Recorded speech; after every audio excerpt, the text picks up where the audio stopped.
இங்க மனுஷங்க உயிரோட இருக்கணும்னா இந்த பறவைகளும் இங்க உயிரோட இருக்கணும்.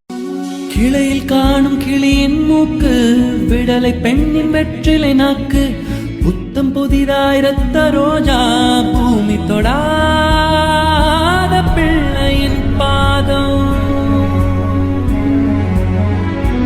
எல்லா சிவப்பும் உந்தன் கோபம், எல்லா சிவப்பும் உந்தன் கோபம்.